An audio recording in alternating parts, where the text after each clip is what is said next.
Caião, podemos orar pedindo proteção aos nossos filhos? Se Sim. pedirmos, Jesus livra os nossos filhos dos perigos e das mãos humanas violentas, eu digo isso, pois eu fiquei aterrorizada depois de ter visto uma triste notícia que Hum. aconteceu com uma criancinha que foi esfaqueada. Desde então, Caio, eu perdi a paz dentro de mim, no meu coração. Eu vivo com medo. Eu tenho Hum. 21 anos e eu tenho duas filhas pequenas, uma de 2 anos e outra de 1 ano. Me ajuda, Caio. O que eu faço? Garotinho, garotinho, teve essas nenéns ainda muito, muito novinho. E 19. é minha filha. Olha, eu oro pelos meus filhos, como aprendi com Jó, que orava pelos seus filhos todos os dias e oferecia a Deus culto e oração de intercessão pelos seus filhos. E todos os filhos morreram no mesmo dia, num acidente. Morreu todo mundo num acidente. Uma casa caiu na cabeça de todos os filhos de Jó e morreram os 10. Já pensou que quer perder 10 filhos numa paulada só? Você tá louco. Numa laje só caindo na cabeça? E eu perdi 2. Um bem pequenininho, que viveu menos de um dia, todo lindo. E eu velei as horas de vida que ele teve junto com meu pai ao lado, até que ele partiu. E eu fiz o registro dele no cartório, comprei um caixãozinho desse tamanho e fomos sepultá-lo na mesma sepultura onde depois o meu irmão foi sepultado e o meu pai foi sepultado. E minha mãe está sepultada em Manaus. Então, eu sei o que é ter um filho amado que se vai, gente amada, amada, amada que se vai. Orar, eu oro. Agora, não há garantias de coisa alguma nessa vida, de que se eu oro por meus filhos, nada vai acontecer a eles. Quem quer que venha aqui e diga isso, está te enganando, está mentindo para você. Eu jamais farei esse papel na vida. Eu oro porque eu creio no mesmo tipo de livramento que eu recebi, porque eu era um cara que era difícil o dia no qual eu não fizesse alguma coisa que podia me colocar numa situação de morte. Sinceramente, de 14 anos para frente, até me converter, eu vivi mais ou menos uns 5 a 6 anos forçando a morte. Forçando. Fazia loucuras que vocês não podem imaginar e eu não tenho mais nem energia para contar o absurdo das coisas que eu fazia e que eu fiz. Muitas vezes. Das quais eu senti a mão de Deus me pegar pelo cabelo e me jogar para fora da morte. Agora, eu voltava para casa de madrugada, quando eu estava ainda morando em casa, depois eu fui sozinho morar no Rio, e eu voltava e via os pés do meu pai para fora da cama de joelhos. Eu abria assim a portinhola, a porta olhava pela fresta, botava ele de joelhos e minha mãe dormia. Depois ele deitava e minha mãe se ajoelhava. Eles tinham seus turnos de vigília por mim. Depois, quando o evangelho me penetrou, é que eu vim a entender e a ver como eu fui salvo milhares de vezes na minha estupidez, buscando o perigo e sendo salvo dele sem entender a boa mão de Deus respondendo às orações dos meus pais. Agora, eles também oravam pelo meu irmão Luiz, por todos nós, pela Sueli, pela Aninha. E meu irmão Luiz morreu num acidente de carro. E minha mãe, naquela angústia de ter recebido a notícia que aquele filho jovem bonito, forte, alto, gente boa até não poder mais, que tinha apanhado o melhor de nós, da família, habitava a pacificação dele. E o Senhor o levou com 19 anos. E minha mãe ouviu aquela história, foi subindo a escada da nossa casa dizendo: por que, Jesus? Por que o Luiz, Jesus? Porque era uma perplexidade.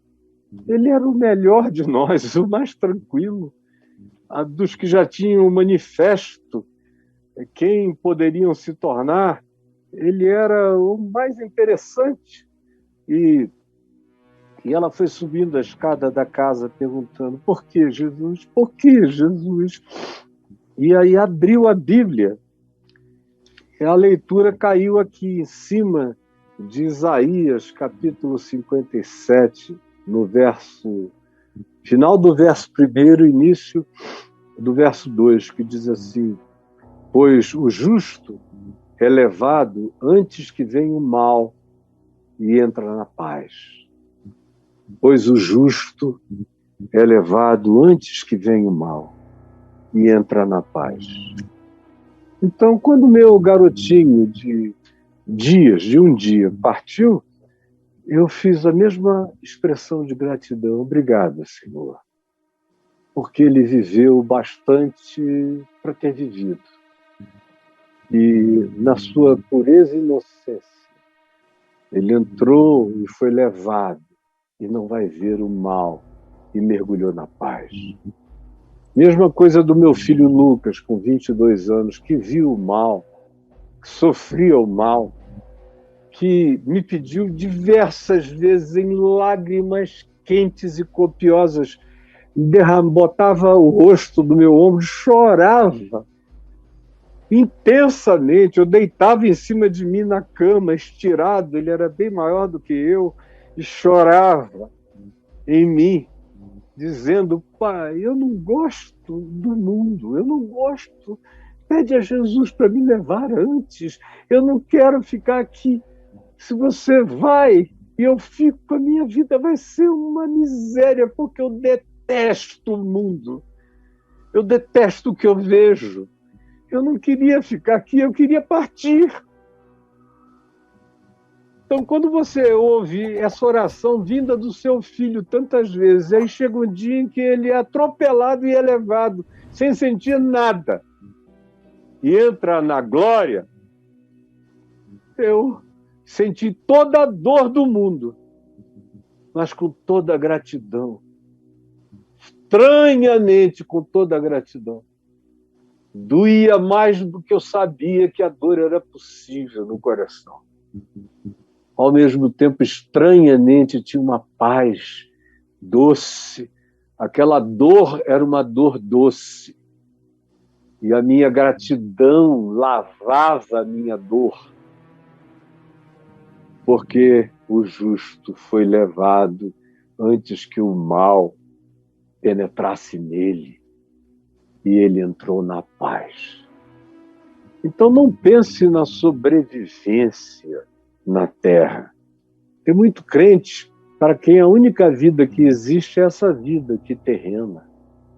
Quando a pessoa não tem perspectiva de vida eterna, só sobra o horizonte da história. E eu não sei nem para que crer em Jesus.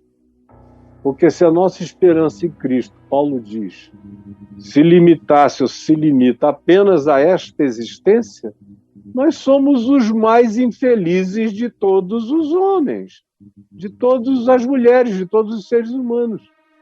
Quem não transcende está danado. Porque pode acontecer de tudo na experiência humana. Os filhos podem ser protegidos e todos eles juntos te sepultarem, tanto quanto você pode sepultar vários filhos num dia só, num anacronismo da existência. E aí? Você vai perder a fé? Eu não. Eu aprendi com Jesus que tudo pode acontecer a qualquer um. E não é questão de justiça. O Evangelho me mostra que o ente mais justo, o único justo, o justo, levou sobre si todas as injustiças. Então, não é por essas categorias da transitoriedade da existência terrena que a gente tem que medir qualquer coisa. Ao contrário, a minha medição, a minha avaliação procede da eternidade. Eu olho da eternidade para o tempo. Tem gente que não olha nem do tempo para a eternidade. Tem gente que só olha para o tempo e acha que se o cara viver bastante para ficar bem velho, até ficar senil, então Deus o abençoou. Mas se ele morrer antes da senilidade, foi um anacronismo que Deus não devia ter permitido. E aí não tem o que fazer com essas pessoas que dizem que são crentes, mas não transcendem na vida eterna, não tem como ajudá-las. Uma vida sem essa perspectiva não tem como transcender o abalo, o choque da morte. De modo que eu não tenho medo de nada. E Deus sabe. O que eu estou te falando, estou dizendo de todo o meu coração. Eu quero não perder mais nenhum filho na terra, sabendo, todavia, que filhos não são perdíveis. Eu não perdi um filho. Ele foi para a vida eterna. Jó também. Se diz lá que os 10 filhos dele, depois de um tempo, passada a sua calamidade, foram substituídos por 10 novos filhos. Interessante que lá no livro de Jó se diz que na restauração de Jó, Deus deu tudo para ele em dobro, menos os filhos. Porque ele perdeu vacas, fazendas, casas, bens, móveis e imóveis, todo tipo de bens. E perdeu 10 filhos. Então, tudo que ele perdeu sem ser os filhos, está dito, e Deus lhe deu em dobro. Mas quando chega na hora dos filhos, se diz, o Senhor lhe deu 10 novos filhos e filhas. Sabe por quê? Porque filho a gente não perde. A gente perde vaca, fazenda, bens, negócio, dinheiro, um monte de coisa. Mas filho, Lucas está me esperando. O Senhor foi botar mais filhos na minha vida. E cada dia que passa eu sou um pai cheio de filhos. E graças a Deus os filhos que eu gerei e criei desde pequenininhos são felizes com o fato de que o meu coração se dilata para acolher mais irmãos e mais filhos, quando eu sinto que há necessidade, há sinceridade e há possibilidade. Então, por favor, tire isso da mente e do coração, porque esse tipo de coisa acaba criando na mente da gente justamente o que nós não queremos que nela seja criado. Como diz a Escritura, ora, aquilo que eu temia, justamente isso me sobreveio. Então, não ande com medo de nada, porque o medo é uma oração negativa. Não ande com medo de nada, porque o medo é uma oração negativa. Repita comigo, minha filha. Não ande com medo de nada, porque o medo é uma oração negativa. Quem anda sem medo, anda seguro. Quem anda com medo, existe sob ameaça, pânico e pavor. E essas coisas são atraentes em relação a tudo aquilo que a gente não quer que nos aconteça. Porque a sua projeção mental é sobre aquilo de dia e de noite, de dia e de noite. Acaba se tornando uma evocação. Então não faça isso, por favor. Não temas. É a palavra que Jesus repete. No mundo tereis aflições. Isso é fato. Mas tem de bom ânimo. Eu venci o mundo. E aí, Braulito? Querido, aí, enquanto você falava aí de Jó, dos filhos de Jó, o cara comentou aqui no YouTube, aí eu dei uma puxadinha aqui para você comentar o comentário dele. Vamos ver o que você acha disso aqui.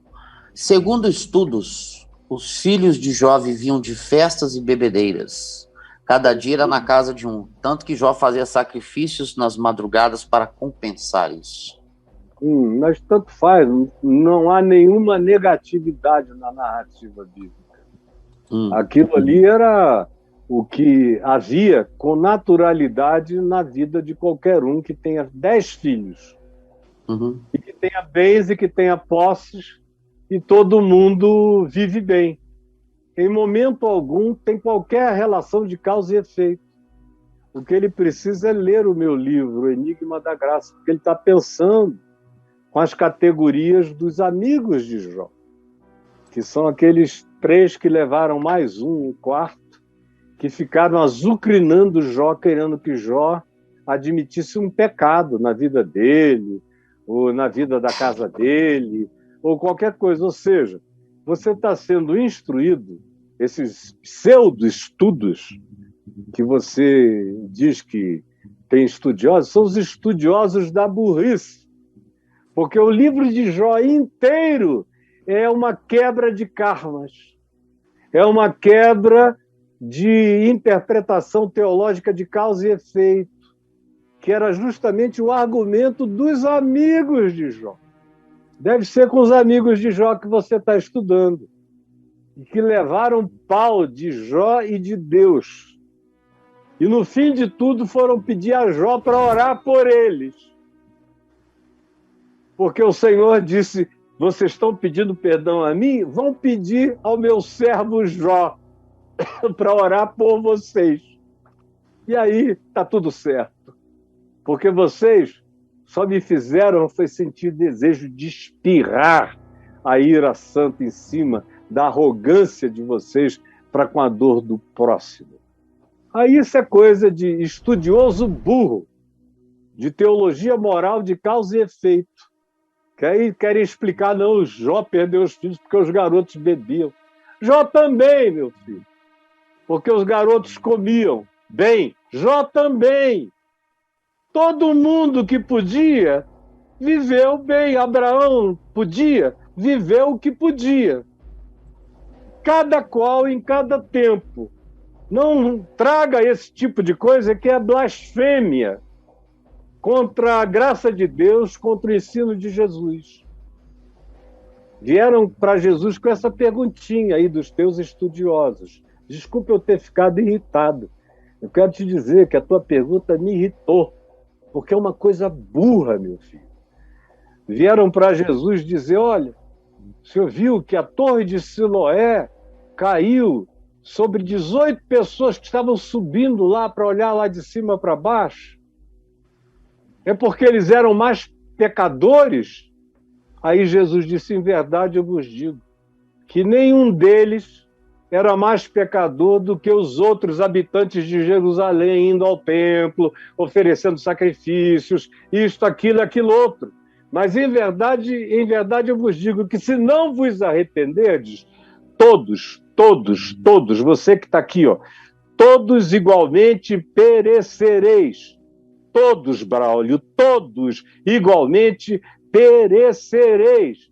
Aí eles vieram e disseram: aquele pessoal que Pilatos misturou o sangue deles com o sangue dos sacrifícios que eles estavam oferecendo sobre um monte da Galileia, eram mais pecadores do que os demais galileus? Jesus a eles respondeu a mesma coisa: em verdade eu vos digo que aqueles homens não eram mais pecadores do que qualquer outro habitante da Galileia, mas se não vos arrependerdes, você que tem esse juízo perecerá. Vai provar na tua carne, na tua pele, o significado do juízo que você põe sobre os outros. E aí, Braulio? É isso aí, Caião.